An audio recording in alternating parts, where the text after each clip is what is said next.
Bien, nous pouvons essayer de terminer ces trois vies. Et la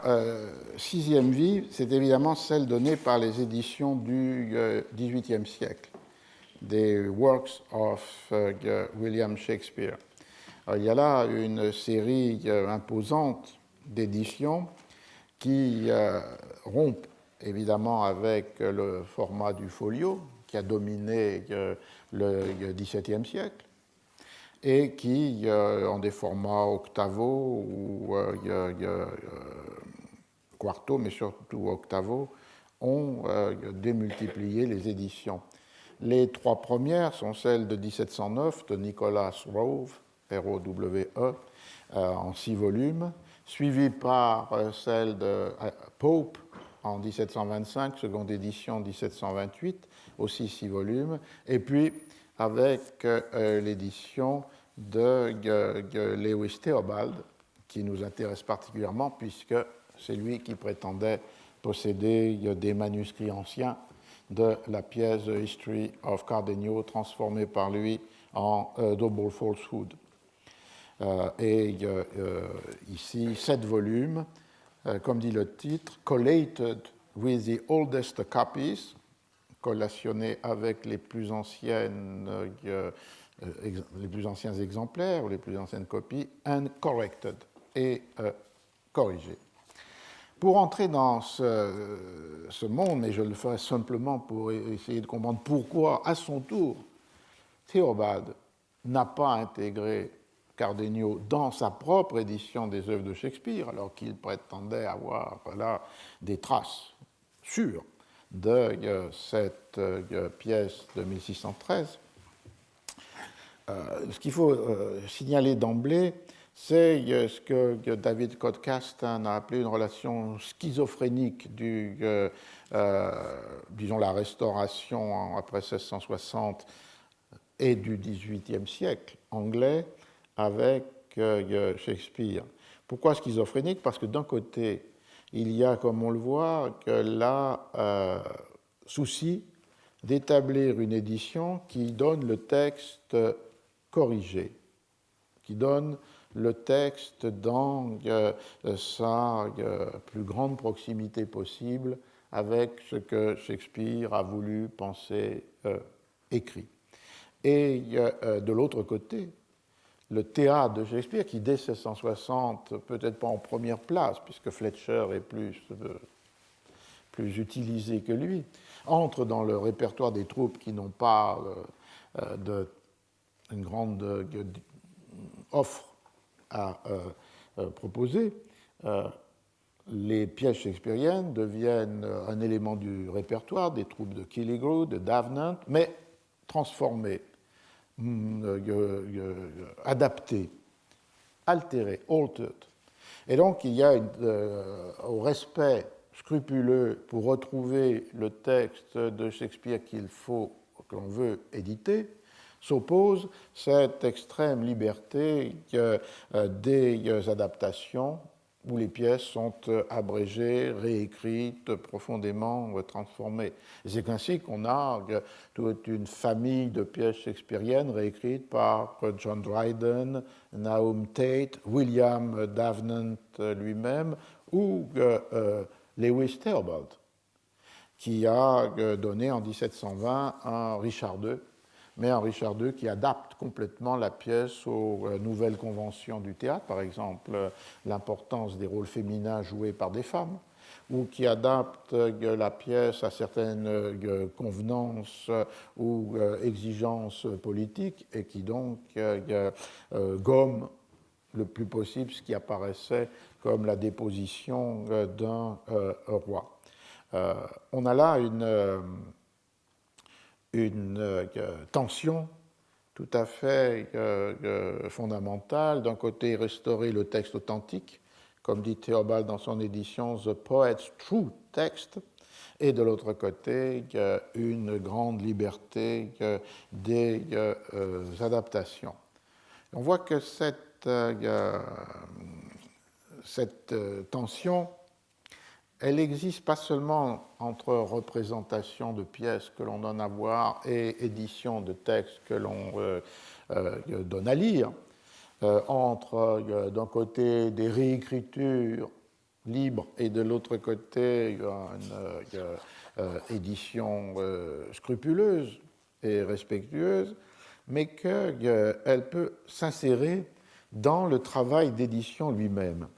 puisque finalement ce travail vise une fin que les éditeurs savent impossible. Retrouver le texte dans son état originel. Pour mener à bien cet effort, même si l'on connaît l'impossible achèvement, les éditeurs du XVIIIe siècle ont recours à plusieurs techniques. La première technique, c'est, comme je le lisais dans le titre de Théobald, de collationner le plus possible des exemplaires des premières éditions, des éditions quarto. Et Rove en 1709, Pope en 1725-28 avaient retrouvé, recherché le plus grand nombre d'anciens quartos. Et cet effort de reconstruction du texte original et originel peut conduire aussi à des théories sur l'altération du texte, et en particulier une théorie classique est de considérer que tout un ensemble d'éléments qui paraissent incongrus parce que trop vulgaires ou parce que trop extravagants sont considérés comme non shakespeariens par l'éditeur, en particulier Pope, qui décide de dégrader ces passages en notes, les hauts temps du texte, considérant qu'ils ne pouvaient être que des inventions, des improvisations, des altérations apportées par les auteurs. Et donc il y a là un passage qui passe de la collation philologique à un jugement que l'on pourrait dire esthétique ou moral sur les textes transmis par la tradition imprimée, que l'on reconstruit, que l'on retrouve, mais qui paraissent indignes de la plume du grand poète qu'est Shakespeare. Ce qui m'a aussi frappé, ce qui frappe aussi, c'est le fait que dans ces efforts, les éditeurs savent qu'il y a une entreprise presque désespérée. Rove, en 1709, disait « Je ne peux pas prétendre avoir restauré cette œuvre avec l'exactitude des manuscrits originaux de l'auteur. Ils sont perdus, ou du moins au-delà des recherches que je pouvais faire. » Pope, en 1725, dit « Il est impossible de réparer les blessures qui lui ont été faites, par exemple par ces interpolations et ajouts des acteurs. Trop de temps a passé et les matériaux sont trop peu nombreux. » Et Lewis Theobald admet, je cite, que l'absence des originaux nous conduit à la nécessité de supposer pour pouvoir amender le texte. On peut d'ailleurs s'arrêter un instant sur l'édition de Lewis Theobald, puisque c'est celle qui nous intéresse au premier chef dans ce propos, c'est-à-dire comment il l'a construit et pourquoi finalement il n'en a exclu l'histoire de Cardenio.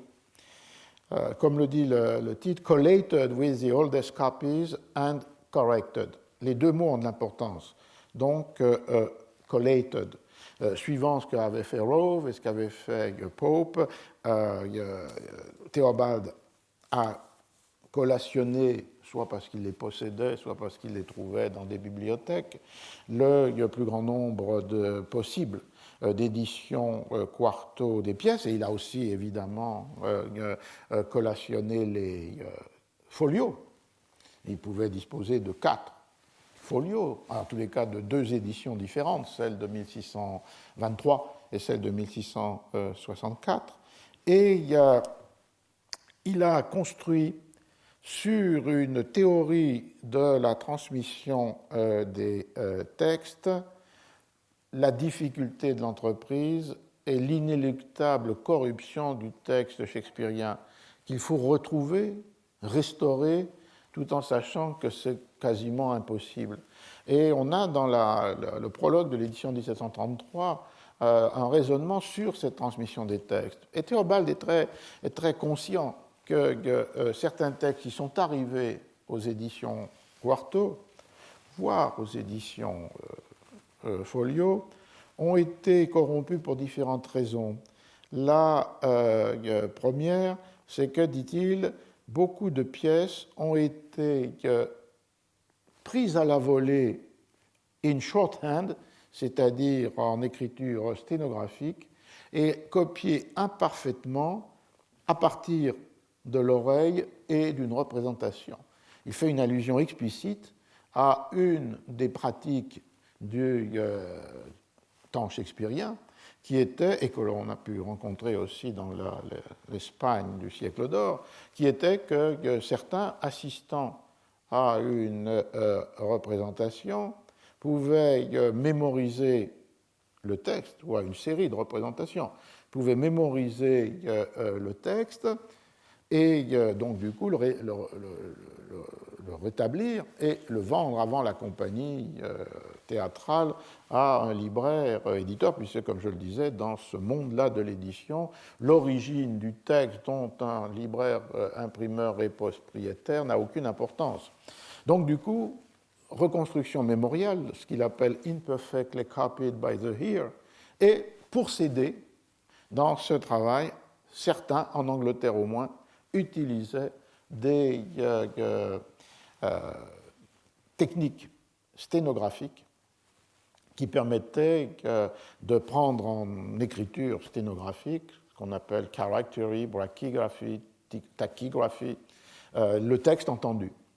Et la difficulté ensuite était évidemment de transformer en un texte en longhand ce qui avait été un texte pris à la volée en shorthand. Il y a des reconstructions mémorielles sans ce support, il y en a d'autres qui clairement dérivent d'une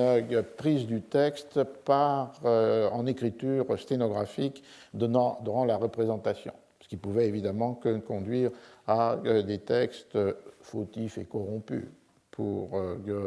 Théobald. La deuxième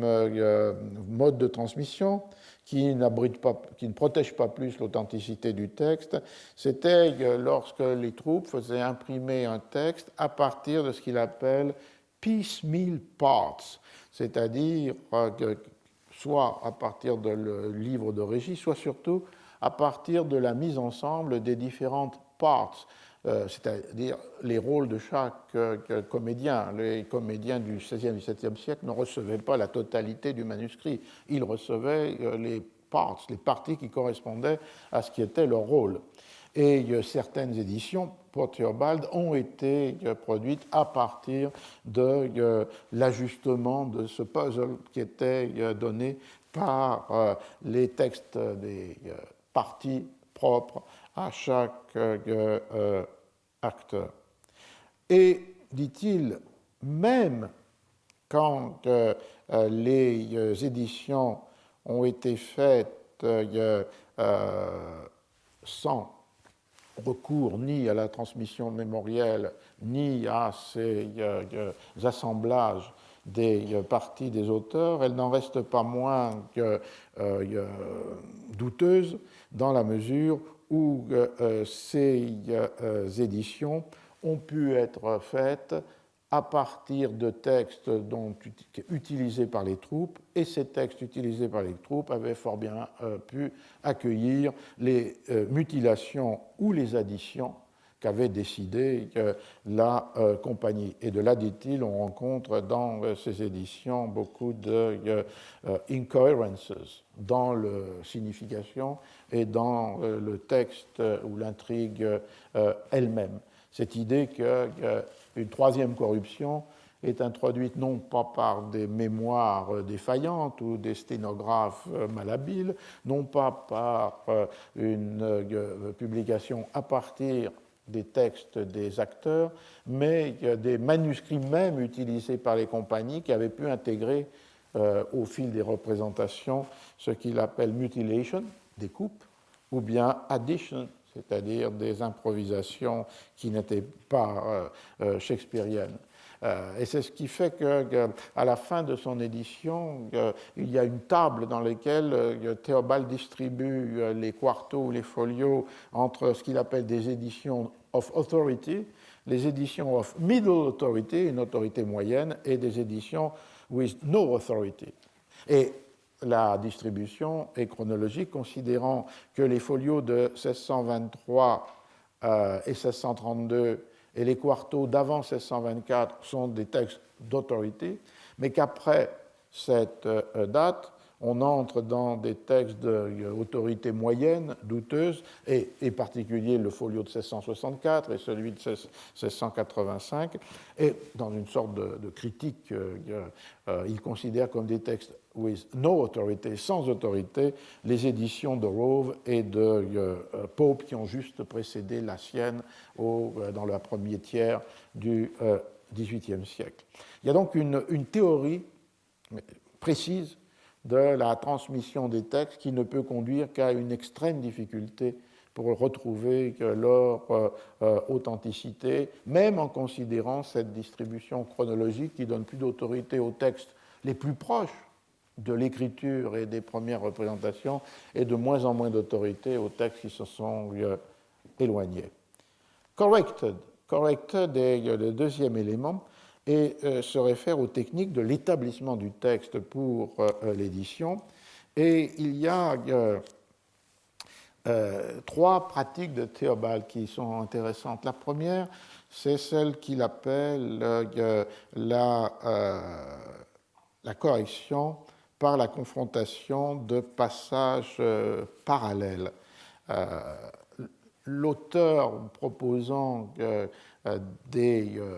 formules qui peuvent être des associations de mots entre des sujets et des adjectifs, l'utilisation d'images ou de métaphores. Et Théobald considère que si on établit ces parallèles à l'intérieur de l'œuvre de Shakespeare et que l'on trouve un passage douteux ou complexe, on peut le résoudre, la difficulté, la résoudre en utilisant ces verbal parallèles. C'est-à-dire, j'ai pris une plus grande latitude et liberté en corrigeant. Et là où j'ai pris une plus grande liberté pour corriger, je me suis toujours efforcé de justifier mes corrections et conjectures par des passages parallèles et une autorité venue de l'auteur lui-même, ce qui est le plus sûr moyen de l'interpréter. Et comme je vous le disais, cette technique des verbal parallèles a pu trouver une nouvelle vie, non seulement avec le monde informatique, puisque ici ils sont repérables presque immédiatement lorsque les textes numérisés permettent ce type d'entrée, et d'autre part parce qu'ils sont mis au service, ce qui n'était pas le cas pour Théobald, mais de l'identification des auteurs, soit qui est l'auteur d'un texte anonyme, soit quelles sont les parts qui ont été écrites par tel ou tel auteur dans un texte écrit en collaboration. Mais l'idée du parallèle de l'auteur avec lui-même comme un moyen de résoudre les incohérences du texte est une idée forte chez Lewis Theobald. La deuxième est une idée intéressante aussi, c'est une autre forme de comparaison, mais c'est la comparaison entre le texte shakespearien et les livres que Shakespeare a supposément lus. Et Théobald déclare que, en particulier pour résoudre les erreurs, les difficultés, il a lu ce que, pense-t-il, Shakespeare a lu, c'est-à-dire les chroniques pour les pièces historiques ou ce qu'il appelle les Italian novels, les nouvelles ou nouvelles italiennes pour ce qui est des intrigues, des comédies, eux aussi les textes de Plutarque, si souvent utilisés par Shakespeare. Donc on a l'idée qu'on peut établir des parallèles non seulement de l'auteur avec lui-même, mais de l'auteur avec ses sources. Et pour aussi établir un état de la langue qui permettrait de corriger certaines anomalies dans le texte shakespearien, Theobald déclare qu'il a lu aussi 800 Old English Plays, de vieilles pièces anglaises, pour retrouver ce qui pouvait être des formules devenues obsolètes, mais qui Shakespeare ne serait pas le seul à en voir employé. Donc c'est une seconde technique philologique qui consiste à établir les parallèles avec les textes lus par Shakespeare ou avec les textes des contemporains de Shakespeare, et pas seulement comme la première, c'est-à-dire de Shakespeare parallèle à lui-même. Et la troisième technique, très intéressante parce qu'elle vient directement de la philologie classique, consiste pour Theobald à dire que quelquefois, avec cette série d'hypothèses et de contrôles, il a établi un texte que l'on rencontre dans aucune des éditions imprimées. C'est ce qu'il considère comme le propre de ce qu'il appelle Science of Criticism ou Literable Criticism, et qui est une méthode employée évidemment par la philologie classique. Et il établit ce parallèle entre son entreprise shakespearienne d'édition et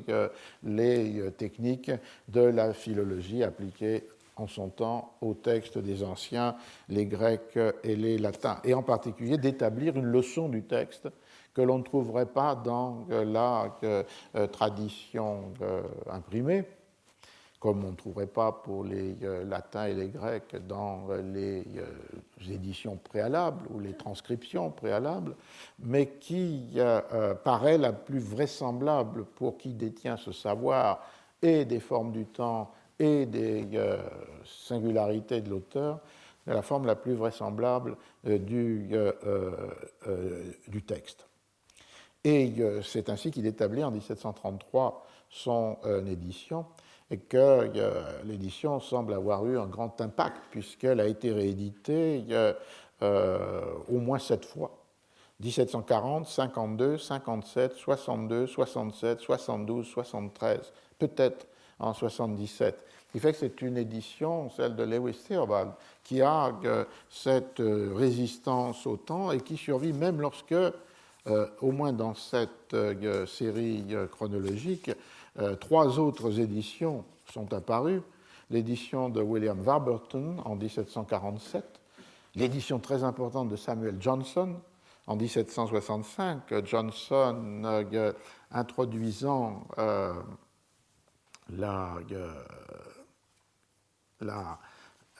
l'édition Variorum, c'est-à-dire donnant en note tous les états qu'il connaissait différents du même vers,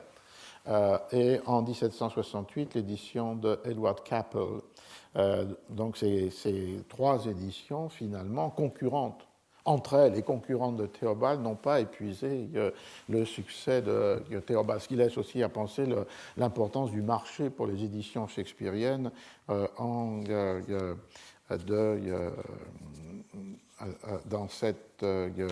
ce moment du XVIIIe siècle. Ce qui est aussi évidemment intéressant, la série se conclut en 1790 avec ce qui est l'édition sans doute qui clôt un cycle d'édition et ouvrirait aux éditions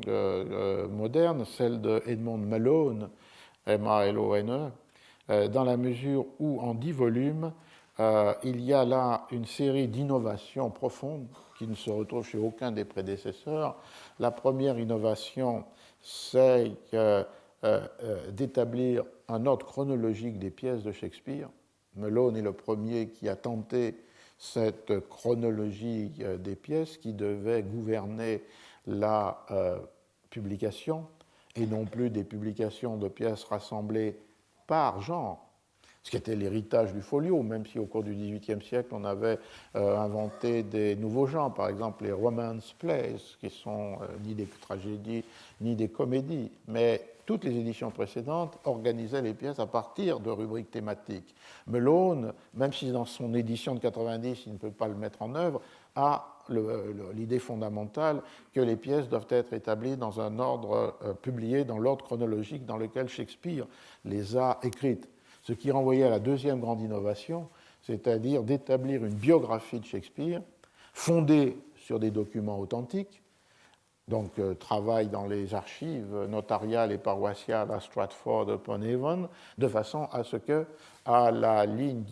diachronique des pièces puisse être associée la diachronie des épisodes ou des événements de la vie de Shakespeare, et que du coup une relation entre les deux puisse s'établir, ce qui était évidemment entrer dans un monde d'une modernité littéraire où l'écriture des œuvres de fiction est immédiatement rapportée avec les expériences, les sentiments, les épisodes de la vie. Pensée très étrangère aux éditions précédentes, même lorsqu'elles avaient une vie de Shakespeare, mais qui étaient en fait des recueils d'anecdotes qui avaient pu être transmis par la mémoire collective à Stratford-upon-Avon, et une série d'épisodes qui étaient disconnectés, détachés des pièces qui elles-mêmes n'étaient pas situées dans un ordre chronologique. C'est pour ça qu'on a pu considérer que Edmund Malone était à la fois à la fin de cette tradition des éditions du XVIIIe, mais aussi ouvrant un monde d'édition plus proche de ce paradigme où finalement naît l'écrivain, où naît l'œuvre, et l'œuvre en rapport avec l'écrivain. Alors la question sur cette avant-dernière vie, c'est la question de pourquoi dans ce contexte, Lewis Theobald, qui plus que tout autre, puisqu'il prétendait avoir 3 ou 4 manuscrits, dont l'un remontant aux années 1660, qui en aurait fait dans un texte d'une middle authority, a-t-il décidé de ne pas publier ce double falsehood qui se présentait comme une adaptation du Cardenio de 1613. Il y a peut-être 3 raisons. La première raison, c'est que, comme on l'a vu quand j'ai comparé ou mentionné la comparaison entre la réédition de l'édition de la pièce et ses préliminaires par Lewis Theobald en 1728 par rapport à la première édition, avait cru en lui, avait augmenté en lui un certain doute sur l'attribution à Shakespeare et au seul Shakespeare. Et vous vous souvenez de sa phrase qui consistait à dire que bien sûr d'autres ont reconnu la main de Fletcher dans ce texte et que lui s'était peut-être empressé de l'attribuer à Shakespeare parce que son désir était d'attribuer tout ce qui était bon en langue anglaise, première édition, ou tout ce qui était bon chez cet autre grand poète, deuxième édition, c'est-à-dire Fletcher, sa tentation était de l'attribuer à Shakespeare. Et cette tentation de Théobald était devenue pratiquement un objet de moquerie. En 1731, dans le Grub Street Journal, c'est-à-dire le journal qui porte pour titre La Rue, des libraires, imprimeurs ou des auteurs de pamphlets, The Grub Street Journal, un article reconnaissait le droit, ironiquement évidemment, de Lewis Theobald, je cite, d'ajouter le nom de Shakespeare à quelques livres, brochures, pièces ou poèmes que ce soit, après qu'ils ont été écrits ou imaginés par lui. C'est-à-dire la tendance de multiplier les Shakespeare, et ici avec une accusation de falsification. C'est-à-dire que Theobald imagine ou écrit des books, pamphlets, plays ou poèmes et leur attribue le nom de Shakespeare. Donc, cette mauvaise réputation et les doutes qui avaient pu être insinués en son esprit font qu'il est sûrement de moins sûr qu'il ne l'était de l'authenticité, en tous les cas de l'unicité shakespearienne de la pièce. La deuxième raison est liée à celle-ci, c'est-à-dire que Théobald a exclu des pièces qui ont été écrites en collaboration, même s'il affirme que la présence de Shakespeare y était indéniable, ce qui était retrouver l'inspiration du folio de 1623, que des œuvres dont on pouvait assurer qu'elles étaient seulement de Shakespeare. Et c'est le cas de deux pièces qu'il a exclues. Les deux nobles cousins, puisque dans ce cas-là, il avait même une édition imprimée, celle de 1634, mais sur la page de titre, Fletcher et Shakespeare. Et il dit bien sûr qu'ils ont été, dans cette entreprise, les deux ont été jointly concerned, tous les deux ont été impliqués. Mais c'est une raison suffisante pour ne pas intégrer dans son corpus les deux nobles cousins. Et de la même manière, il n'intègre pas cette pièce qui pourtant était entrée dans le corpus en 1664, qui est Pericles, dit-il, où pourtant on trouve des traces de son crayon, Traces of his pencil, de Shakespeare. Mais si c'est que des traces, c'est une raison suffisante d'exclusion. Donc Cardenio ne pouvait qu'entrer dans cette série. Pericles, The Two Noble Kinsmen, The History of Cardenio, écrite en collaboration, et donc exclue du corpus. La troisième raison est un peu plus prosaïque en un sens, c'est une raison plus liée plus directement avec le commerce de la librairie. C'est la nécessité pour lui, comme éditeur de Shakespeare, éditant avec Tonson, le corpus des 36 pièces de 1623. Et ça avait été le corpus accepté aussi par Pope en 1725, réédition en 1728. Il y avait comme une intangibilité de ce corpus de 1623, ou de retour à ce corpus de 1623, à partir du moment où, dès le début du XVIIIe siècle, c'est le même éditeur, Tonson, qui possède les writing copy et copyright sur les œuvres de Shakespeare. Et comme l'ont montré certains historiens anglais de l'édition, même si, à partir de 1709-10, il n'y a plus la reconnaissance de la perpétuité des copyrights, ce qui était l'ancienne revendication des libraires et imprimeurs de la Stationers' Company. Une fois qu'ils avaient acquis la propriété sur un texte, elle leur était à tout jamais concédée. Et donc, ils pouvaient la transmettre par héritage, la diviser, la vendre, etc. En 1709, il y a le statut de la reine Anne qui décide que les copyrights seront limités à 14 ans. Néanmoins, certains éditeurs, ou bien se préoccupent peu de cette limite chronologique, ou bien veulent s'assurer en redéposant des demandes dans un temps bien pensé, une sorte de perpétuité de copyright pourtant temporaire. Et c'est le cas de Tonson, qui a été l'éditeur de Nicholas Rove, de l'édition de Pope, de l'édition de Théobald, et qui sera aussi l'éditeur, là en collaboration, de Warburton, Johnson, Capel. Donc, on a comme un monopole sur les éditions shakespeariennes par Jacob Tonson et ensuite ses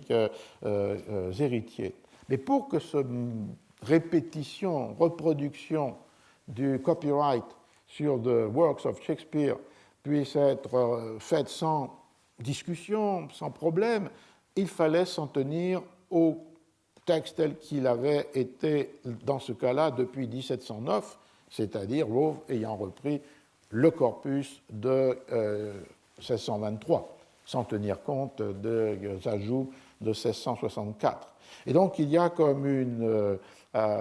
fixité du corpus shakespearien des 36 pièces, de façon à éviter le risque qu'aurait peut-être fait courir sur cet renouvellement ou cette reprise du copyright un livre différent comme si une nouveauté avec de nouveaux textes, de nouvelles pièces, aurait pu mettre en question cette répétition presque automatique de la reconduction du copyright de Thomson avant même que soient expirées les 14 années, quelquefois, ou d'autres fois après leur expiration. Il y aurait donc comme une contradiction entre la stabilité du corpus shakespearien, qui revient finalement au premier folio, et d'autre part, cette référence à des pièces que, bien sûr, Théobald considère comme attribuables à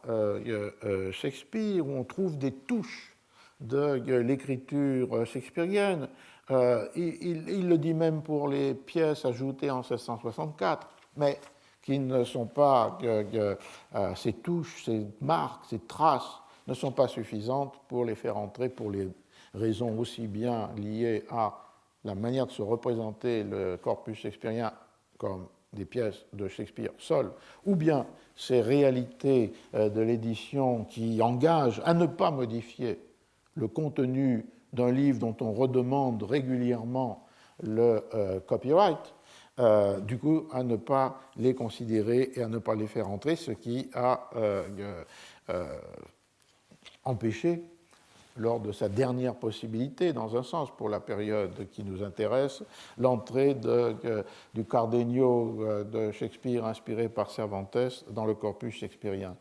Alors pour terminer, la dernière vie que je voudrais évoquer plus brièvement, c'est une nouvelle forme au XVIIIe siècle de dissémination du texte. Donc non plus le reliure de Shakespeare avec lui-même, mais de nouveau démembrement, dissémination, fragmentation. Mais ce qui est important de comprendre, c'est que cette dissémination n'est plus celle des anthologies de lieux communs. À partir du XVIIIe siècle, cette technique de lecture, qui était en même temps technique d'écriture,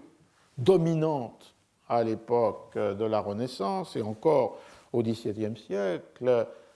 a complètement reculé, comme si les moqueries des étudiants de Cambridge avaient eu une postérité qui faisait qu'on considère, comme on considère maintenant, que les lieux communs, c'est justement ce qu'il faut éviter dans un discours, puisque ce sont des formules usées, répétées, sans originalité. Et donc le sens négatif de lieux communs s'enracine dans cette déconsidération du genre à partir du XVIIIe siècle, et quand se substitue une esthétique de l'originalité à une esthétique de l'invention dans l'imitation. Et donc, du coup, ce ne sont plus des anthologies de lieux communs. Les lieux communs vont rester souvent des pratiques plus de semi-lettrés ou plus populaires au XVIIIe, voire même au début du XIXe siècle, de lecteurs qui constituent un répertoire de sentences à leur propre fin, mais détachées de cette sublimité que la Renaissance attribuait à la technique. Ce qui remplace, en termes d'anthologie, ces lieux communs épuisés, ce sont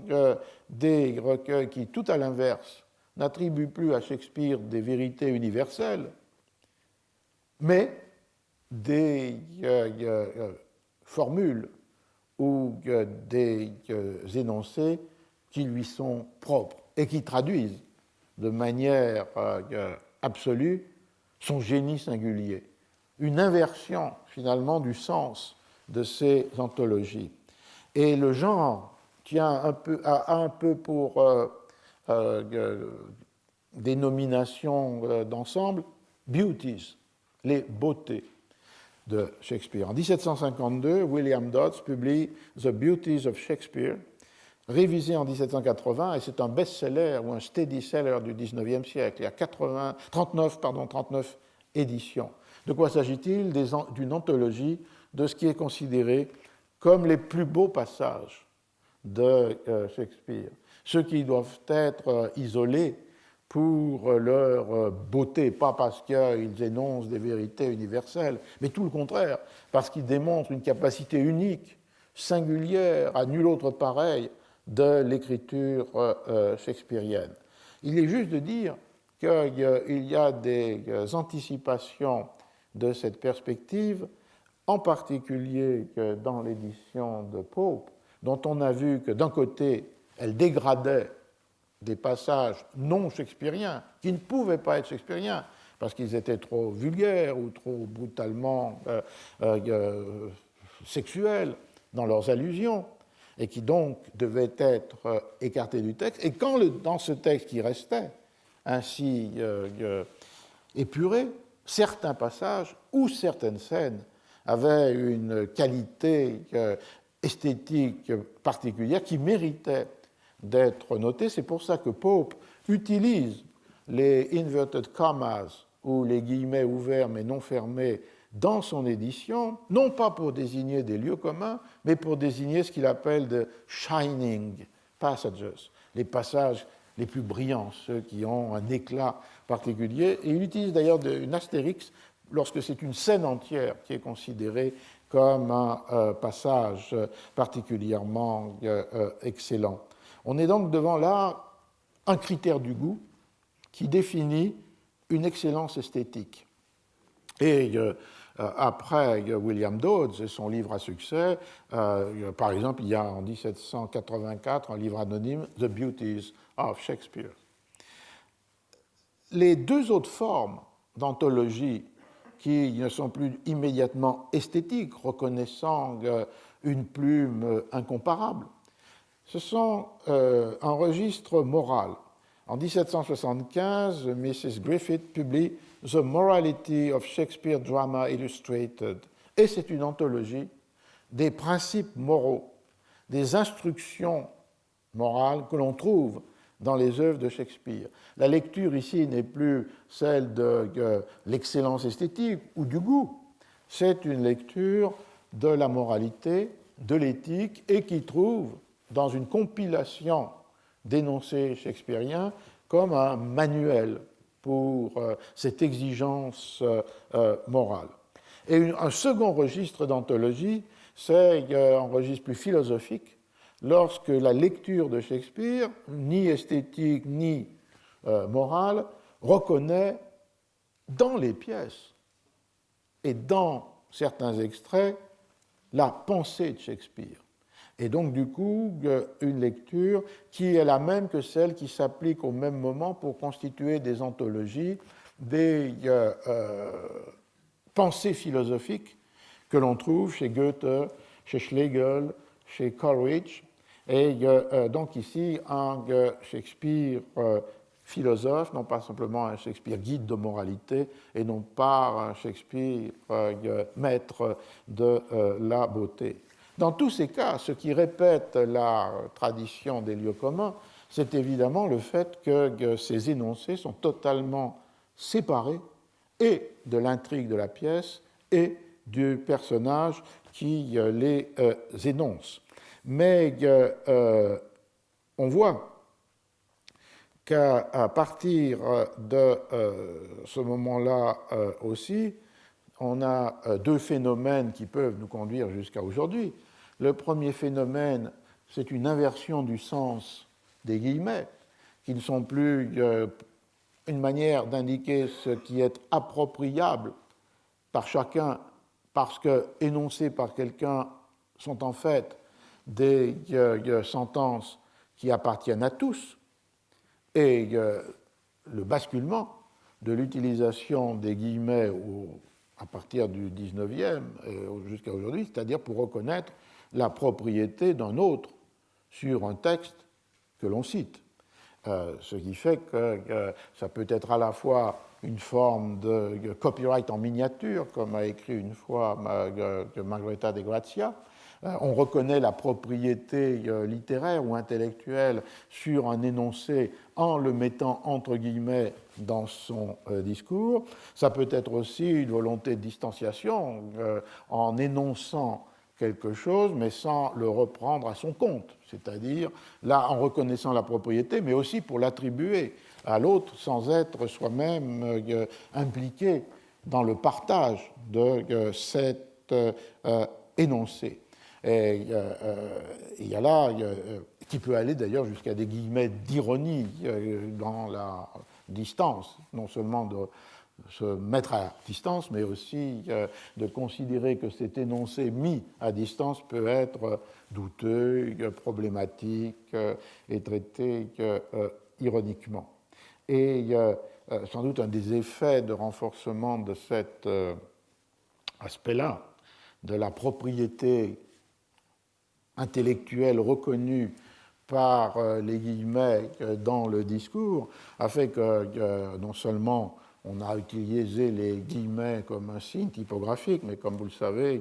les Américains ont inventé les guillemets de l'oralité avec ce signe-là pour montrer qu'il peut être un peu ridicule, mais qui donne dans le discours, puisque c'est difficile de dire, ou alors entre guillemets, mais on peut les montrer visuellement, corporellement, les 10 guillemets. Donc c'est bien là le basculement de la appropriabilité, enfin de la communauté partagée d'énoncés à des énoncés qui sont, pour le meilleur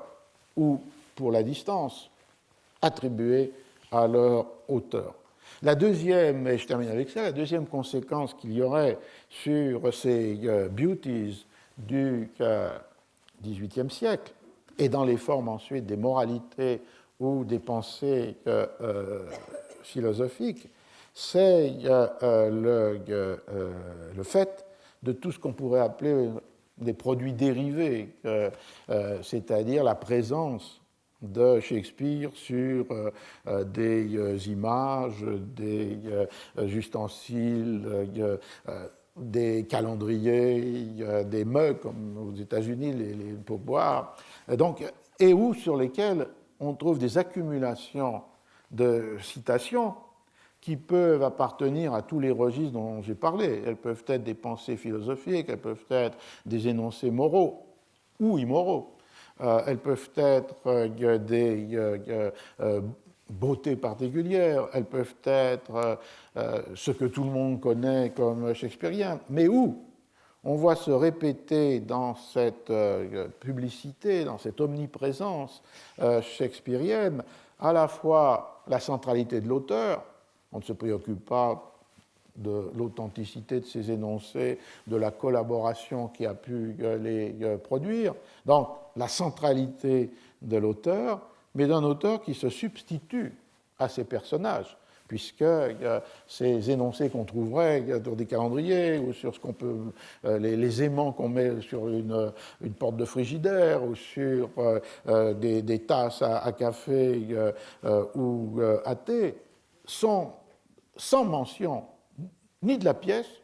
ni du caractère, ni de personnage. Elles sont de Shakespeare. Et donc il y a cet rapprochement où, in fine, l'auteur récupère sa centralité, mais en se substituant à son propre théâtre. Et pour terminer, un événement qui anticipait cette réalité qu'on trouverait dans tous ces produits dérivés que l'on vend dans des librairies, des bibliothèques. La Folger Library a un département entier de cette commodification, de cette marchandisation du nom shakespearien, et avec cette même technique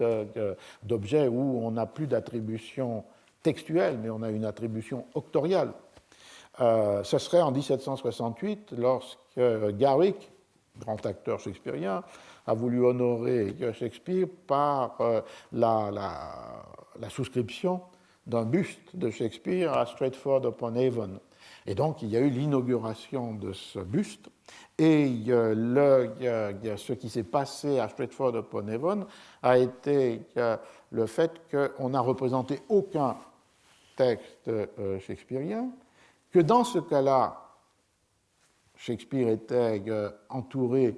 par ses créatures, puisqu'un défilé dans la petite ville a été un défilé des personnages shakespeariens, et que la centralité était celle de l'auteur. On était à un auteur sans texte, alors que toute cette série-là de séminaires ont été, de cours, ont été à la recherche de ce que pouvait bien signifier un texte sans auteur comme Cardenio de 1613. Donc, on en est là. La prochaine séance, c'est celle du 7 janvier. Et je voudrais terminer le cours avec une sorte de miroir, c'est-à-dire de revenir sur Shakespeare en Espagne